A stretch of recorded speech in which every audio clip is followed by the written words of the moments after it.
Nagsisimula ako sa larawang ito ni Nicolas Maduro na sumisigaw at tahasang hinahamon si Donald Trump na siya mismo ang pumunta sa kanya. Sa palasyo ng Miraflores, Halika dito, hinihintay ka nila sa Miraflores. Huwag kang magtagal sa pagdating. Tuwag! binibigyan tayo ng video na ito ng konteksto sa nangyaring insidente kaninang madaling araw sa Venezuela. At hindi ito nagkataon lang. Isa itong planadong operasyon na matagal nang inihahanda sa likod ng mga anino. Dito siya hinihintay ng mga duwag.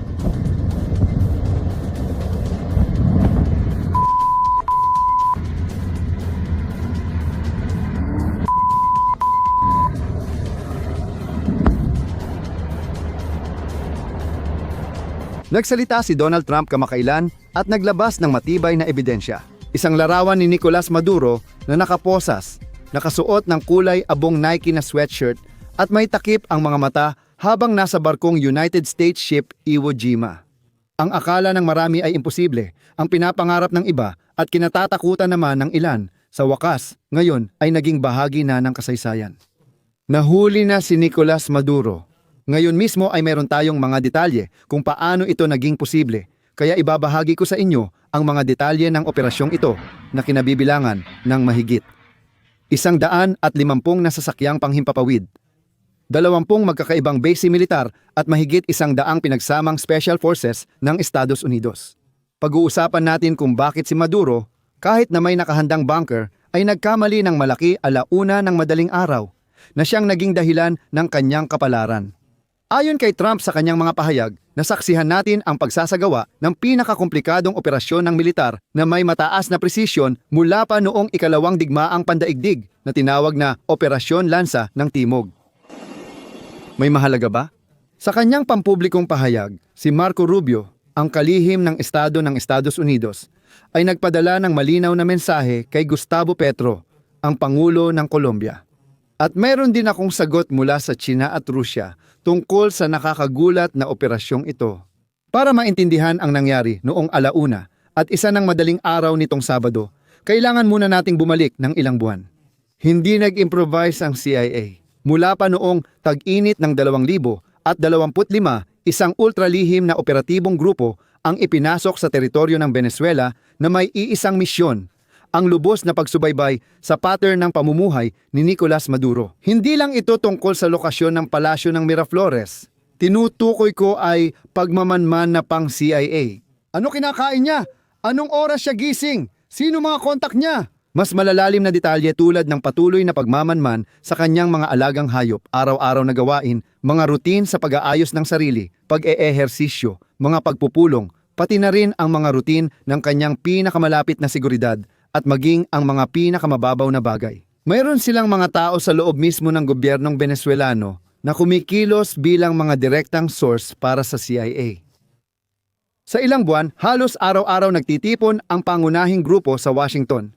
Kalihim ng Estado na si Marco Rubio, kalihim ng Depensa na si Hegseth at CIA Director na si John Ratcliffe para suriin ang datos. Naghihintay ba sila ng pagkakataon? Handa na raw ang operasyon mula Pasko ng 2025 pero naantala ito dahil sa hindi kayang kontroling dahilan, ang panahon. Naghintay sila hanggang sa maging maayos ang kondisyon ng panahon para sa isang malinis na pagpasok at ligtas na pag-alis ng mga sasakyang panghimpapawid. Mahalagang maintindihan ng marami ang konteksto ng operasyong ito. Ito mismo ang sinabi ni Marco Rubio na naging matindi sa pagsasabing para sa Estados Unidos, si Maduro ay hindi isang lehitimong presidente, kundi isang pugante sa batas. Ang legal na batayan ay hindi kapritsyo, kundi ang formal na pagpapatupad ng Distrito Sur ng New York noong 2020 para sa kasong narkoterorismo, sabwatan sa pag-angkat ng kokaina at pagmamay-ari ng mga mapanirang armas. Ibig sabihin, sa ilalim ng internasyonal na batas, ang operasyon ay hindi tungkol sa pag-aresto sa isang presidente sa sarili niyang bansa na labag sa batas. Dahil para sa Estados Unidos, sa European Union at sa napakaraming iba pang bansa, si Maduro ay hindi kinikilala bilang presidente ng Venezuela. Tinutulungan tayo nitong maunawaan ang diplomatikong konteksto ng operasyon. Marami rin ang magtatanong, Ari, mabuti ba ito at ang diplomatic immunity? Sumagot na siya noon pa. Nang ideklara ng Washington ang kartel ng mga Soles bilang banyagang teroristang grupo noong Nobyembre 2025, inalis nila ang proteksyong diplomatiko. Si Maduro ay mula sa pagiging isang diktador ay naging isang mataas na halagang target sa ilalim ng mga batas kontra terorismo ng Estados Unidos. Kinumpirma ni na Trump at Rubio na isang linggo bago ang pagsalakay, binigyan pa si Maduro ng huling tsansa para umalis. At si Maduro, sa isang makasaysayang pagkakamali sa kalkulasyon, inisip niya na nagyayabang lang si Trump at hindi kailanman maglalakas loob na tumawid sa hangganan gamit ang mga sundalong walang etika. Dito siya hinihintay. Flores, huwag kayong magtagal, duwag. Ngayon alam natin na hindi nagbibiro si Trump. Para sa mga gusto ito, habang ibinabahagi ko ang ilang koleksyon ng mga larawan na nagsimulang kumalat ng maaga pa lang sa social media. Ibabahagi ko sa inyo ang kamanghamanghang detalye ng operasyon. At siya nga pala, naging napakahirap ang pagpili ng mga larawang ito dahil sa dami ng mga larawan, video at peking mga litrato na bumaha sa social media sa loob lamang ng ilang oras. Kailangan kong maging maingat sa pagberipika ng bawat larawan at video at sinasabi ko rin sa inyo na mag-ingat. May mga larawan na sadyang imposibleng matukoy kung totoo o peke, kung gawa-gawa lang o hindi, maliban na lang kung alam mo ang pinagmulan. Kaya mag-ingat kayo, hindi lahat ng nakikita ninyo sa social media ay totoo.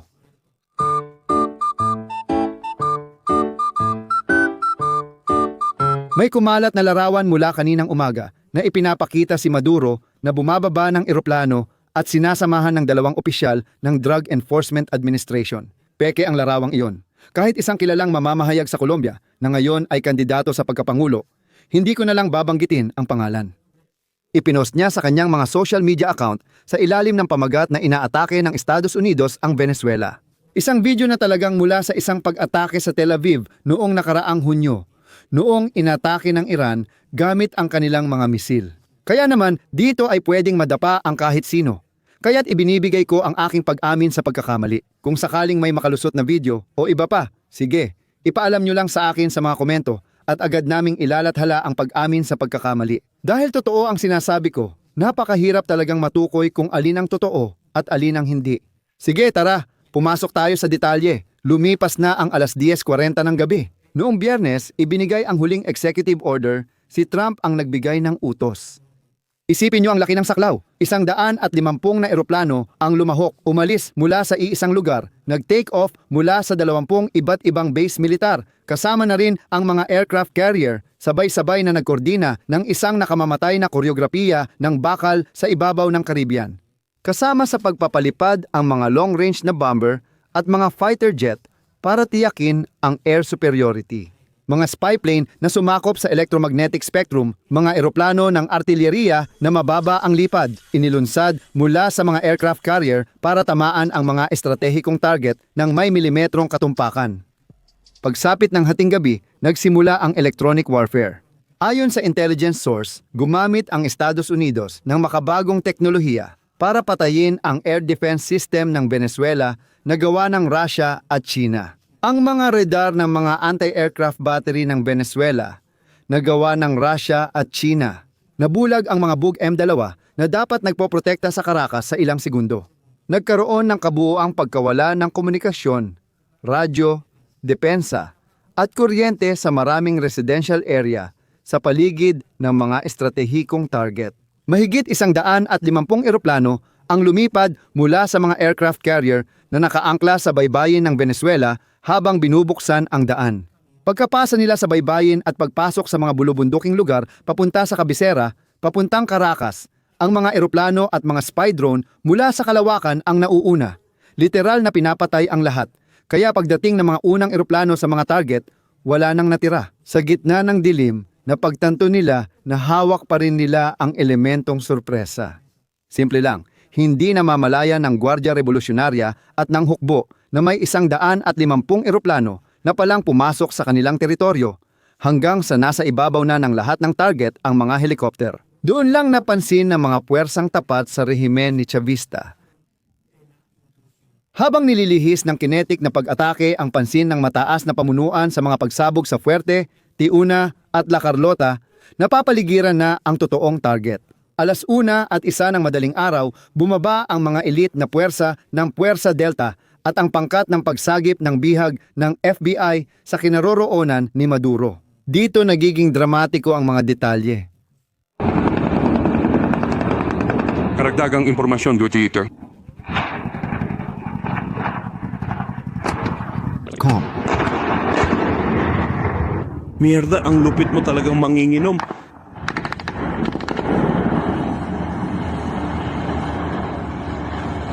Mierda, niloloko talaga tayo ng mga hayop na to.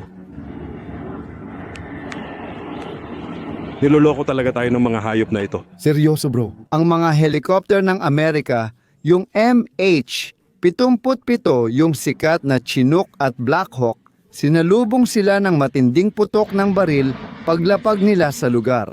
Dahil sa tapat na security ring ng rehimen, tinamaan ng putok ang helicopter pero nanatili pa rin ito sa ere. Nang ma-realize ni Maduro na seryoso ang pag-atake, agad siyang tumakbo sa bunker ng kanyang reserba. Nakapagpasok siya pero sobrang bilis ng operasyon kaya hindi niya na ipasara ang pinto ng bunker sa tamang oras. Ang Delta Forces, gamit ang pambutas na teknolohiya, kayang sirain ang armored na pintuan sa ilang segundo.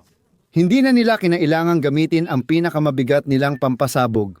Basta pumasok na lang sila bago matapos ang cycle ng mekanismo ng pagsasara. Sa loob ng ilang segundo, sina Maduro at ang kanyang asawa, Cecilia Flores, ay na-neutralize at inilabas mula sa kanilang silid-tulugan. Natanggap agad ng mga puwersa sa himpapawid ang mensahe, hawak na ang mga target at sinimulan ang pag-deploy para sa evakuasyon. Ang yugto ng paglabas, na kilala bilang Lexfield, ay hindi kasing payapa ng pagpasok. Nagkaroon ng matinding labanan laban sa mga unit ng Venezuela na nagtangkang magsagip. Sa gitna ng putukan, 2 operatiba ng Estados Unidos ang nasugatan pero ligtas na sa panganib. Uy, ini-invade tayo. Gayunpaman, pinigilan ng suporta mula sa mga eroplanong pandigma ng Estados Unidos ang anumang galaw ng mga tropang Chavista na talagang nabigla at nalampasan. Walang nakakaunawa sa nangyayari. May paparating na naman. May paparating na naman. Pagsapit ng 3:29 ng madaling araw, ligtas nang nakasakay sa United States ship Iwo Jima aircraft carrier ang mga target, papunta na sa New York. Si Trump na nanood ng live ng operasyon sa Mar-a-Lago kasama ang mga general, ay inihalin tulad ito sa panunood ng palabas sa telebisyon dahil sa linaw ng mga taktikal na transmisyon na nagmumula mula sa Venezuela.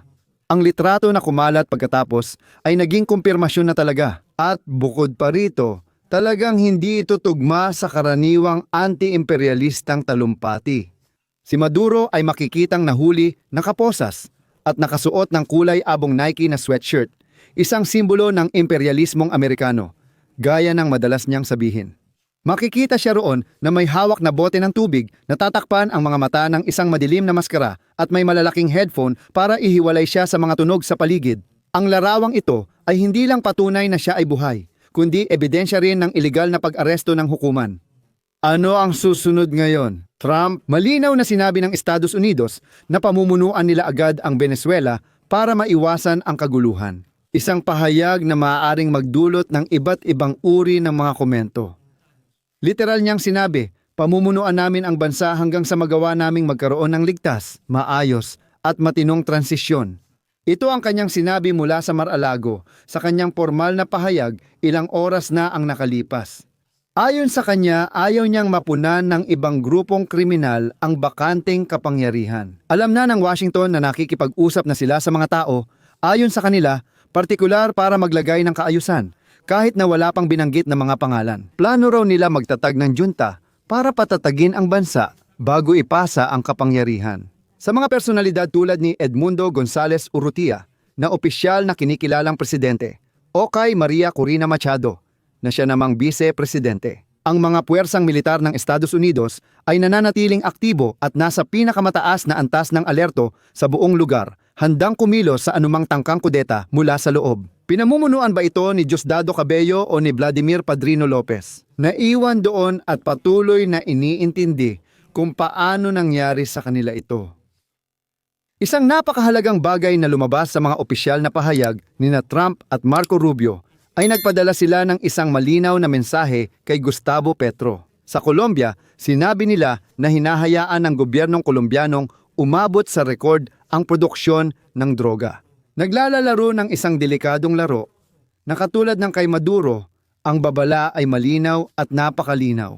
Ang nangyari lang sa Caracas ay isang salamin ng maaaring mangyari sa kahit sinong lider sa rehiyon na gawing plataporma ang kanilang estado para sa kalakalan ng droga at pag-export ng kaguluhan papuntang Estados Unidos. Para sa Washington, ang pagkakahuli kay Maduro ay isang bagong umaga at paalala na ang mga hangganan ay hindi nagpoprotekta sa mga itinuturing nilang internasyonal na kriminal.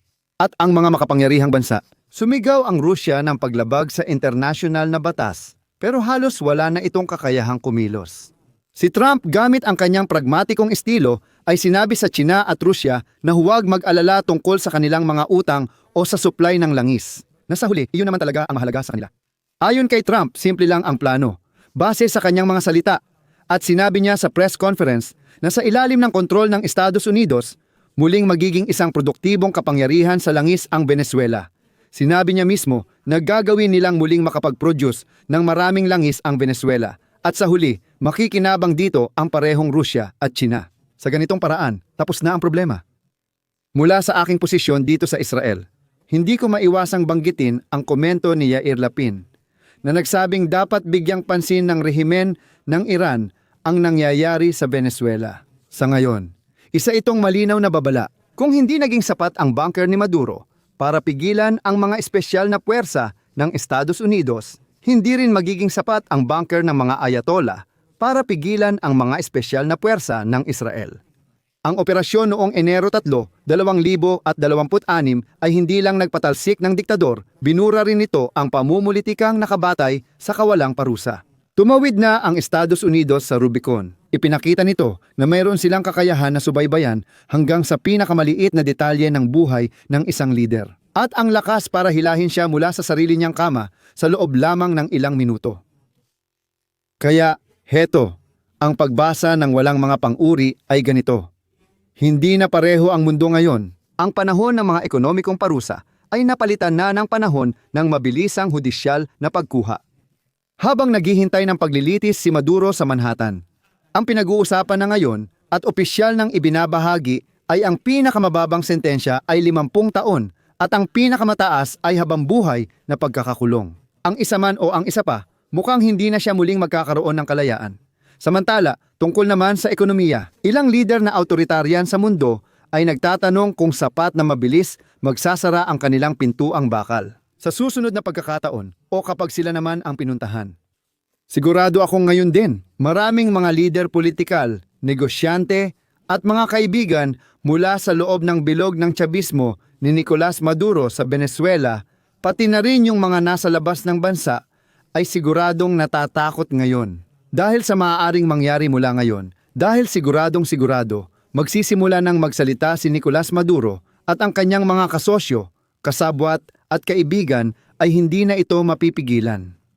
Mahalagang mag-subscribe kayo sa channel na ito dahil susubaybayan namin ng mabuti ang lahat ng detalye ng mga susunod na mangyayari. Hindi lang tungkol sa bagong kwento na nagsimula sa pagkakahuli kay Maduro, kundi pati na rin sa mga nangyayari ngayon mismo sa Iran. Dahilan ito ng pagtaas ng pinakamataas na alerto ng Israel. Mag-subscribe na at i-activate ang kampanita para updated ka sa uploads ko.